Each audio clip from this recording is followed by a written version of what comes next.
Dairy గురించి నువ్వు నా క్లారిటీ ఉంది, నీకు క్లారిటీ లేదు. అది ఇంకేం చెప్పు, అది కట్ అయిపోయింది. ఏది చెప్పు, ఏది ఇగో ఇది ఇది ఇది మంచి సబ్జెక్టు, ఇది చెప్పు. నాకేమైందో తెలియదు కానీ రాత్రి నేను చూసినంత కనిపించింది. ఇది కూడా జగన్మోహన్ రెడ్డి మీద తోసి వచ్చింది. ఈ నిన్న జరిగిన అంశం జగన్మోహన్ రెడ్డి గారు మా ప్రభుత్వమే తోసి వచ్చింది, మా ప్రభుత్వం వైఫల్యమని. ఏది మరి ఇవన్నీ రామజపంలాగా రామ రామ రామ రామకోట్ల వెంటనే ఇది కూడా అనేది మాటల్లో మాట తప్పే ఉంది. ఎవడ నవ్విపోతాడండి. ఒకటి డిప్యూటీ చీఫ్ మినిస్టర్ వచ్చి అటు వస్తే ఒక నకిలీ ఐపీఎస్ ఆఫీసర్ వెళ్తే అందులో వచ్చి సెంట్రల్ ఫోర్స్ వాళ్ళు, స్టేట్ పోలీసు అందరూ వచ్చి ఏదో అంత కలిసి ఫోటోలు తీసుకుంటే ఏమైంది వ్యవస్థ? అసలు వ్యవస్థ ఏమైంది? దీనికి వ్యవస్థ ఏమైంది? ఆయన చెప్తుంటారు కదా, నేనైతే తొక్క తీసేస్తాను. ఇందాక చూస్తాను ఎక్కడో కడపలో అంట తొక్క తీసేస్తానని. ఇప్పుడు ఎవరు తొక్క తీస్తారు? ఇప్పుడు ఇక్కడ ఎవరు తోలు తీస్తారు చెప్పండి. ఇప్పుడు సాక్షాత్తు ఆయన పర్యటనలోనూ ఒక నకిలీ ఐపీఎస్ ఆఫీసర్ కింద వస్తాయి. నాట్ ఒక కానిస్టేబుల్ వస్తే that is the different issue. అసలు ఏమైపోతుంది వ్యవస్థ? ఎక్కడికి వెళ్తుంది? అది ఎవరికైనా పట్టుందా? ఆలోచన ఉందా? దాని మీద రివ్యూస్ జరుగుతున్నాయా? ఆలోచించండి. ఏమనంటే జగన్మోహన్ రెడ్డి ఇది జగన్మోహన్ రెడ్డి గారి తాలూకా వైఫల్యమే, ఆ ప్రభుత్వ వైఫల్యమే. వాళ్ళు అలవాటు పెట్టేశారు. మా దగ్గర ఇంజనీర్లు జరిగా అలవాటు పెట్టడానికి.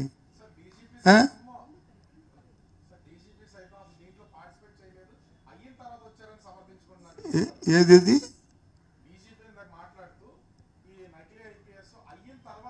ఏమో నాకు తెలీదు. అయిన తర్వాత వచ్చాడా, అవ్వక ముందు వచ్చాడా, ఈ ఇళ్ళప్పుడు వచ్చాడా, వెళ్ళక ముందు వచ్చాడా నేనే అందులో లేను. నేను మీ టీవీలో చూసిందే. ఆయన అక్కడ ఉంటుండగా వీళ్ళు ఫోటోలు తీసుకుంటున్నారు. మీ టీవీలో చూపెట్టింది.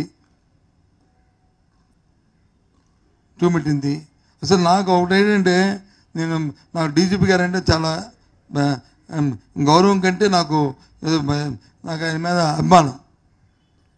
పదవి మీద గౌరవం, వ్యక్తి మీద అభిమానం, పదవి మీద గౌరవం నాకు. కానీ ఎందుకో కానీ అతను ఈ ప్రభుత్వం వచ్చిన డైల్యూట్ అయిపోయాడు. అతను డీజీపీని మర్చిపెట్టుకున్నాడు.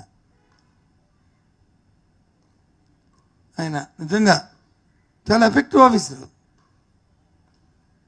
నా ఫీలింగ్లో, నా సర్వీస్లో నేను నా 20 సంవత్సరాలు ఆయన్ని వివిధ హోదాల్లో చూశాను. యాజ్ ఏ ఆర్టీసీ ఎండీగా, డీజీపీగా, మన రీజనల్ ఐజీగా. ఎక్కడ ఇన్సిడెంట్ జరిగితే ఆయన ఉండాలని, గట్టిగా ఉంటారని కోరుకుని మన రాష్ట్రం నుంచి కూడా. కానీ ఈ 6 నెలల కాలంలో ఆయన్ని ఎందుకో కానీ పాపం డైల్యూట్ అయిపోయాడు. నేను ఇప్పుడు వచ్చి 6 నెలలు ఎప్పుడు మాట్లాడలే.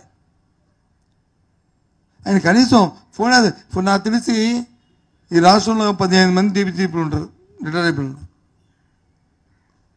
ఇంక్లూడింగ్ అందరితో, రిటైర్డ్ అయిన అందరితో, ఇంక్లూడింగ్ ఏబి వెంకటేశ్వరతో కలిపి. అసలు మా ఫోన్ ఎత్తడానికి భయపెడిపోతున్నాడు.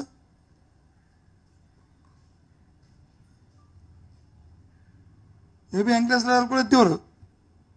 అంత టీడీపీ అని హార్డ్ కోర్ అని చెప్పాను మేము వదిలేసిన ఆఫీసర్ కూడా. విషయం తెలుసుకొని అవుతుంది. విషయం తెలుసుకోవాల్సిన బాధ్యత ఉంది కదా. ఇలాంటివి ఉంటే ఇలాంటివి ఉంటాయి. ఇంకో 2-3 రోజులు వెళ్ళిపోతున్నాను. అందుకే అభిమానం అన్నాను. ఆ పదవి మీద గౌరవం ఉంటుంది. అందుకే నేను ఆఫీసులో మీద అందరి మీద నాకు పదవులు అంటే ఆ పదవి మీద ఎప్పుడు నేను రెస్పెక్ట్గా ఉంటాను. చిన్న పదవి నుంచి పెద్ద పదవి వరకు ఎప్పుడూ కూడా ఐఎమ్ నెవర్ ఐ కామెంటెడ్.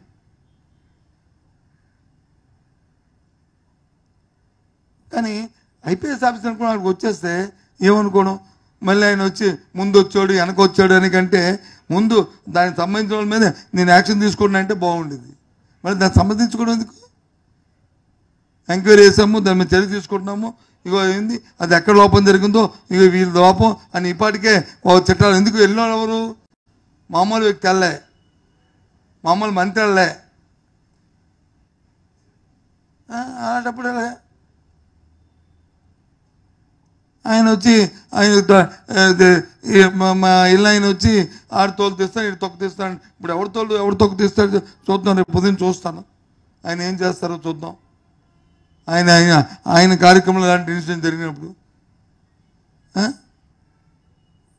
ఇంకేంటి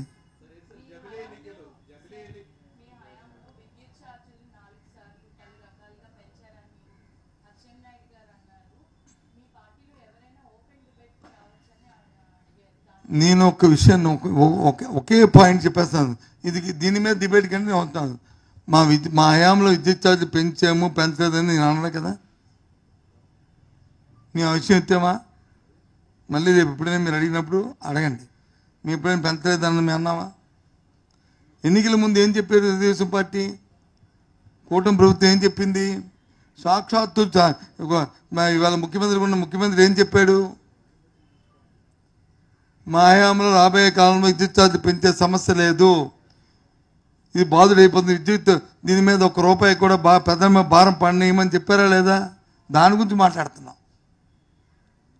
మీరు చెప్పారు కాబట్టి దాని గురించి మాట్లాడుతాం. మీరు చెప్పకపోతే అసలు డిస్కషన్ లేదు. మేము ఎందుకు మాట్లాడతాం? మీ అమ్మాయికి మాట్లాడే అవగాహన లేదా? మాకు అవగాహన ఉంది కదా, తప్పదు కదా, పెంచాలి కదా. మరి ఈ టైంలో మనం పెంచాం కదా అని మేము ఒప్పుకుంటాం కదా. నేనేం కాదనలే కదా. ఏమి చెప్పారు? ఎన్నికల ముందు ఎన్నికలు అయిపోయినాయి, 4 సంవత్సరాలు కదా, నిండారో 6 నెలలు అవ్వలేదు, అప్పుడే 15,000 కోట్లు వేస్తారుగా. అది అడుగుతుంది మాకు వస్తున్నది. ఈ 15,000 కోట్లు పోనీ వీలు పడదా? ఇవ్వచ్చు కదా. 1,00,000 కోట్లు అప్పు తెచ్చారు కదా. ఈ 15,000 కోట్లు డిస్కమ్లకి సబ్సిడీ చేయొచ్చు కదా. చేస్తే ఇష్యూ లేదు కదా. అది మేము అడుగుతుంది, అది మా డిమాండ్. నేను డిబేట్కి రాలేను కానీ ఒక్కొక్క మాత్రం మీరు నా తరపున చెప్పండి దయచేసి, ఒకవేళ మీరు కానీ వాటికి వెళ్తే. ఇంకోటి ఇవాళ జమిలి ఎన్నికలు నన్ను అడగకు, చంద్రబాబు నాయుడు గారిని అడుగు. ఎందుకు అడుగు అంటే ఆయన ఎందుకు అడగమన్నా అంటే ఈజ్ అథారిటీ.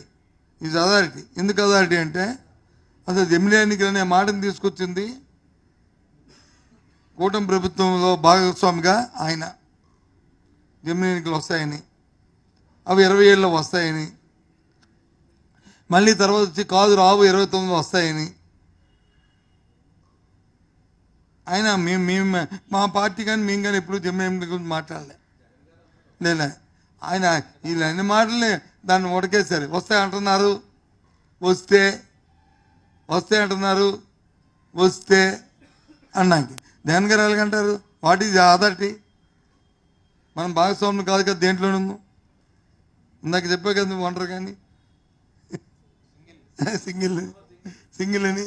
అప్పుడు మేము అనగా భాగస్వామ్యం మేము ఎలాగంటాం అనం కదా. కానీ ఒక చిన్న సలహా ఇవాళ ఎవరు పవన్ కళ్యాణ్ వెళ్ళారు కదా కడప, ఎవరు MDO అని